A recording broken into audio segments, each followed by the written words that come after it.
คนเอเชียผู้ใดที่ว่าไปซื้ออาวุธจีนมาแล้วก็อยากเปลี่ยนใจอย่างประเทศไทยไปซื้ออาวุธจีนมาสมัยหนึ่งกับทหารก็ไปซื้ออาวุธจากจีนมา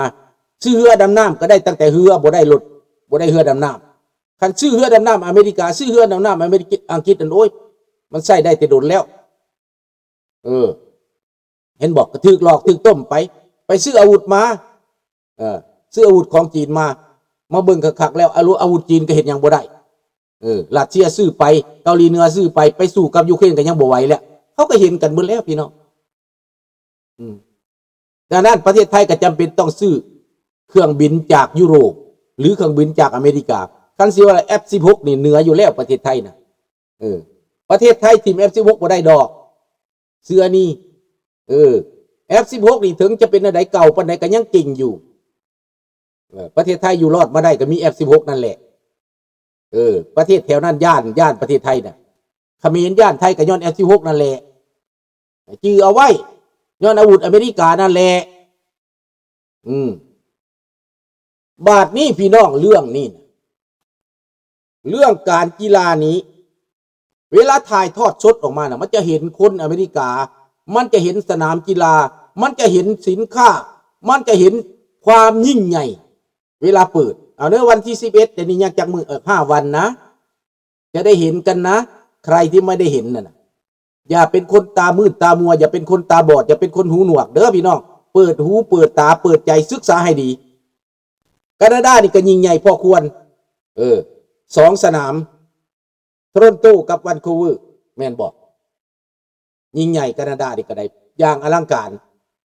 เขาจะให้เปิดอยู่เม็กซิกเปิดกีฬาเขาสิให้เปิดอยู่อเมริกาเขาสิให้เปิดอยู่แคนาดาและอันใดสิยิ่งใหญ่กว่ากันล่ะก็เบิ่งเอาแหละอเมริกามี3 สนาม4 สนามบริ3นี่แหละสนามยิ่งใหญ่เด้บรรจุได้ 80,000 คนก็มีเป็นแสนก็มีแคนาดาก็ 65,000 70,000 สนามกีฬาจัดบรรจุได้ยิ่งใหญ่ขนาดใดก็เบิ่งเอากีฬาโลกนี่ไหนเบิ่งเอาว่าแคนาดาเขาทุกข์เขายากบอกเขาเป็นอะไรก็เบิ่งเอาอเมริกาเขาทุกข์เขายากบอกไกลเบิ่งเอาสิได้เบิ่งถนนหนทางเขาพร้อมสิได้เบิ่งประเทศเขาพร้อมสิได้เบิ่งการจัดกีฬาของเขาพร้อมได้เนาะ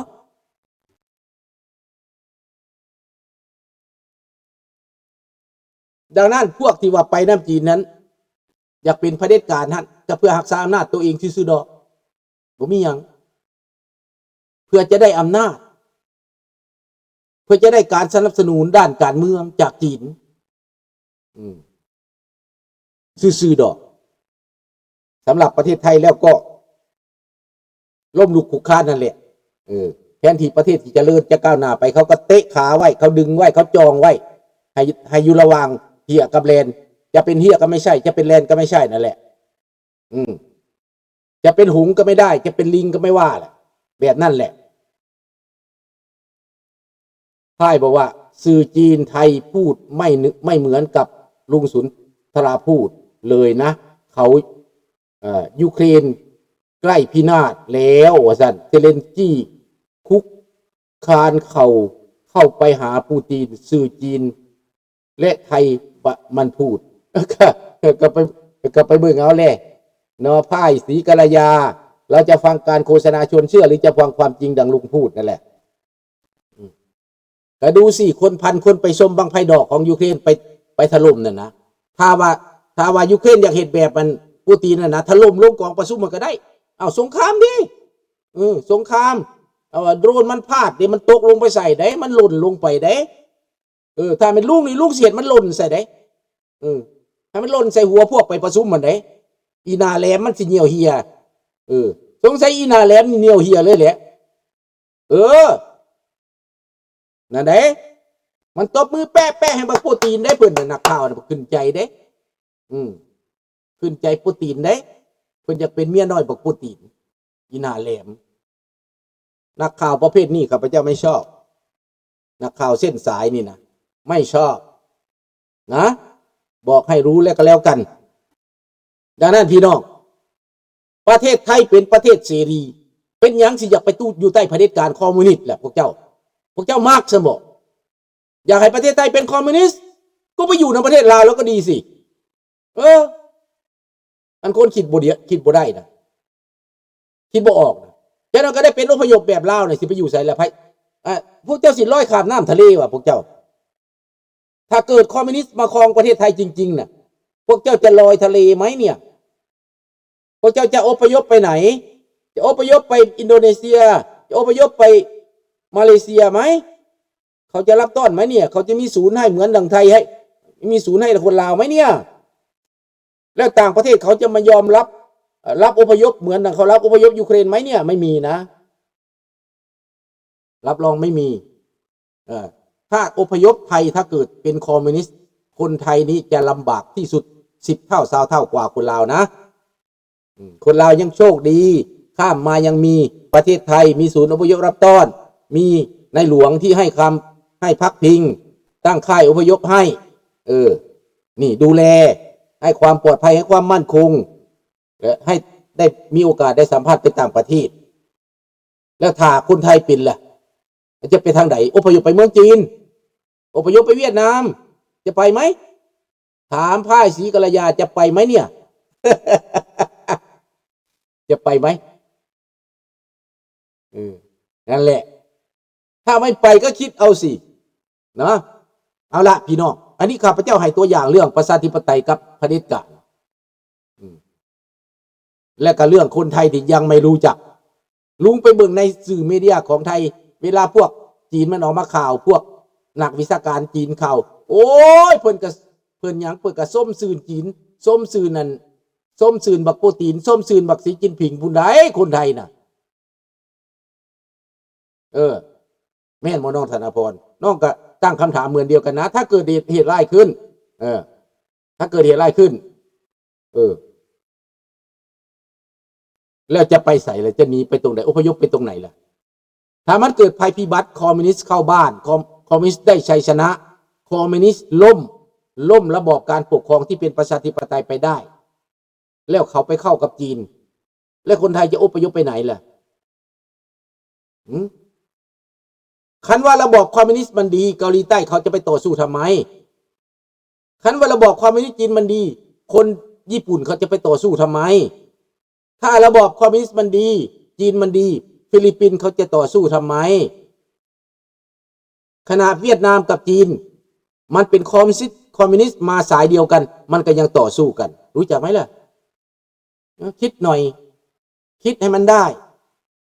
อ่านให้มันเป็น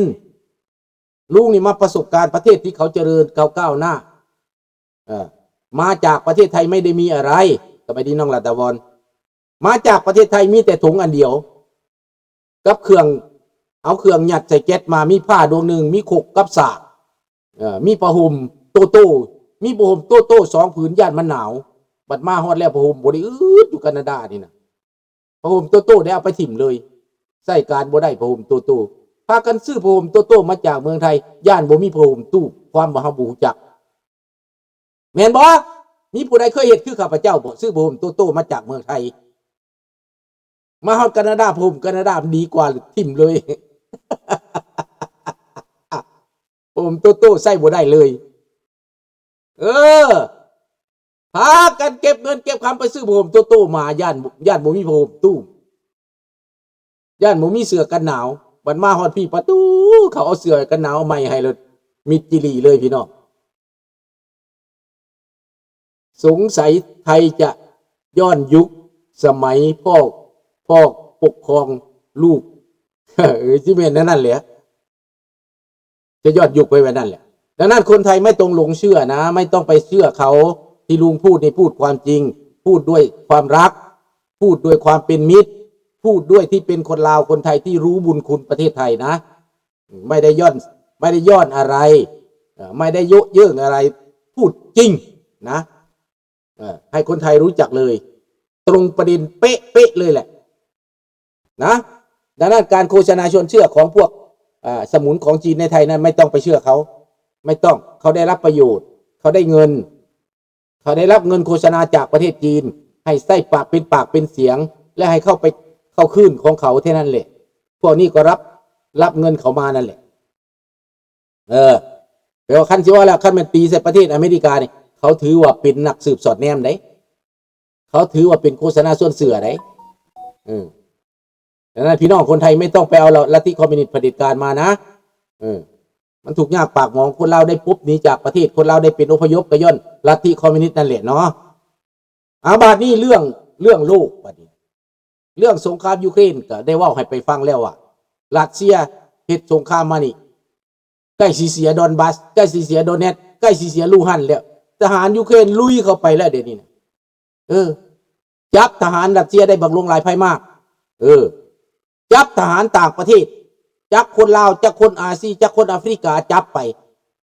บอกว่าถือหลอกมาหลอกให้ไปเฮียนหลอกให้ไปทำงานแล้วให้ไปสื่อสงครามแล้วบัดสิตายมาบ่มีบ่อนไปได้บาดนี้ให้ยูเครนจับไปขังไว้แต่ว่ายูเครนเขามีความเป็นธรรมอันหนึ่งพี่น้องเขาจับแล้วเขาบ่ได้เปิดเผยอีหยังดอกเขาจับแล้วถามว่าสมัครใจจะกลับขึ้นไปรัสเซียบ่มีไผอยากกลับไปรัสเซียจักคนขอให้ขังไว้ในยูเครนนี้ดังนั้นยูเครนจึงฝากพวก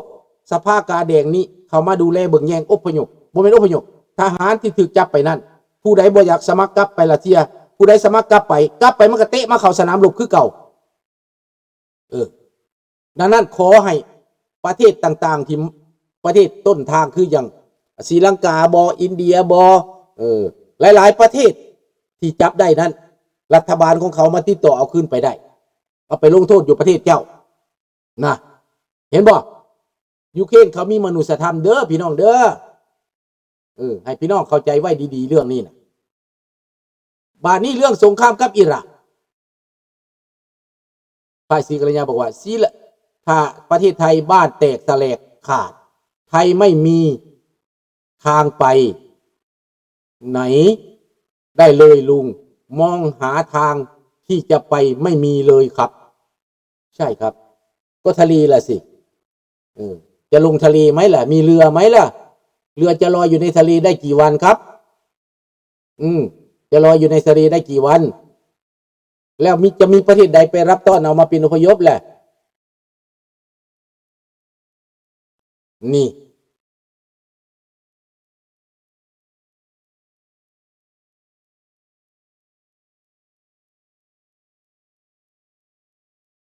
ดังนั้นพี่น้องเรื่องนี้โลกในปัจจุบันนี้ยูเครนเขาแข็งขึ้นนาโต้ปกป้องยูเครนแล้วรัสเซียในตอนนี้แปลว่าอาจจะล่มสลายได้หลังจากสงครามนี้จบไปอาจจะมีการปฏิวัติอาจจะมีการล่มอำนาจปูตินนี่นาลาตาตายเดี๋ยวนี้จัดกองประชุมมาเพื่อสิหาเงินเข้าประเทศก็บ่ได้แล้วถือยูเครนส่งจรวดไปถล่มแล้วพากันออกมายืนมองสงคราม20,000 คนที่ไปประชุมนั่นแหละแปลว่าหน้าแตกไปนะบ่มีหยังแหละสำหรับอิหร่านกับอเมริกาก็ข้าพเจ้าว่ามาแล้วอเมริกาลินเกมเขาโดนัลด์ทรัมป์คันเราอยากจบกับพวกอิหร่านแล้วถล่มให้เรียบเอาลูกใหญ่ๆไปลงคันมันว่ายากแล้วกับนิวเคลียร์มันฟาดไปมันแล้วก็แล้วแต่ว่าบ่แม่นแนวนั้นอเมริกาเขาล่อให้ยุคอิหร่านนี่มดไม่มดมือเขาล่อให้จีนมดไม่มดมือที่ว่าทุ่มซอยยุคอิหร่านนี่นะแล้วรัสเซียก็มาอ่อนแอน้ำอิหร่านอีกต้องมาอาศัยอิหร่านอาศัยรัสเซียอิหร่านอาศัยจีนอาศัยอิหร่านเลยเป็นเกมสงครามภูมิรัฐศาสตร์ขั้นเกมสงครามภูมิรัฐศาสตร์อเมริกาเขาเห็นอย่างไรในนั่นเขาเห็นอย่างไรอิสราเอลเห็นอย่างไรอิสราเอลก็ได้โอกาสปราบเอสโบลาอิสราเอลก็ได้โอกาสปราบพวกปาเลสไตน์ลืมปาเลสไตน์ไปฆ่าตายไปลวงหลายไปมากก็บ่มีใครสนใจปาเลสไตน์แล้วเดี๋ยวนี้พวกฮามาสก็หมายว่าถูกลืมพวกเอสโบลาก็ถูกลืมอิหร่านบ่มีเงินมาสอยบ่มีอาวุธมาสอยต้องตายแล้วอิหร่านสร้างศัตรูขึ้นมายิงไปใส่ซาอุดิอาระเบียยิงไปใส่ประเทศกาตาร์ยิงไปใส่ประเทศแถวนั้นแหละ UAE ทั้งหลายกลายเป็นศัตรูอิหร่านมีศัตรูรอบด้านมันเป็นเกมของอเมริกาแล้วเป็นศัตรูกับอิหร่านแล้วเป็นอย่างพวกนี้มันก็ต้องแล่นหาที่พึ่งแล่นไปหาจีนก็บ่ได้มันก็แล่นหาอเมริกาคือเก่าซื้ออาวุธจากอเมริกาคือเก่าพี่น้องซื้ออาวุธจากยุโรปคือเก่านี่แม่นเกมการเมืองเกมการค้าเศรษฐกิจมันไปด้วยกันนะครับนะบาทนี้เรื่องในนี้อเมริกานี่อันสำคัญที่สุด